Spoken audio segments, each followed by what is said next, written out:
Voici ce qu'il restait mercredi matin de la porte de l'édifice de Radio-Canada. La vitrine a volé en éclats après le passage d'un camion lourd sur la rue King West. Et voici le coupable. Un couvercle d'égout en fonte. De l'autre côté du mur, c'était pourtant un matin comme tous les autres, quand l'inquiétude a brutalement été interrompue.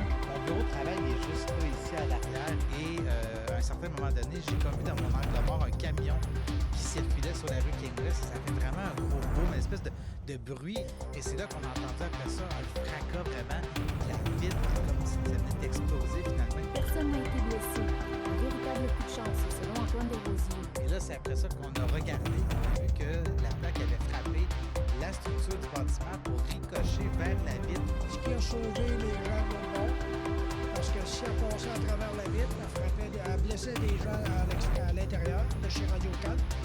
Tandis que là, ça l'a fait dévier dans la porte d'entrée principale, dans la ville jusqu'à l'autre bout du passage.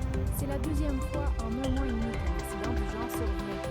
Le 53 pieds chargé a passé sur la bouche d'égout qu'on voit juste là. À la mi-juin, une autre plaque de fonte a volé en éclats au passage d'un camion lourd.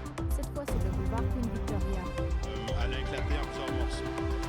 Les morceaux ont roulé sur les essieux. Ça a terminé à environ 50 mètres d'ici.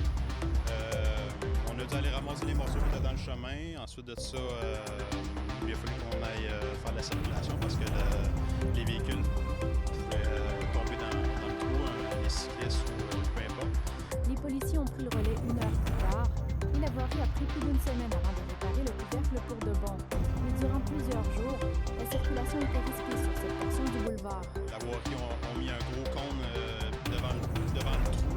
Puis ils l'ont réparé temporairement. Puis il y a même un véhicule qui a percuté le gros cône. Ils ont roulé avec pendant une bonne distance, les gros cônes de circulation.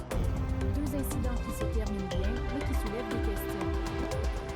Fait que, à quelle vitesse le camion passait, combien était louche le couvert, je ne sais pas. La ville de Sherbrooke n'a pas souhaité commenter. Par courriel, elle précise toutefois avoir agi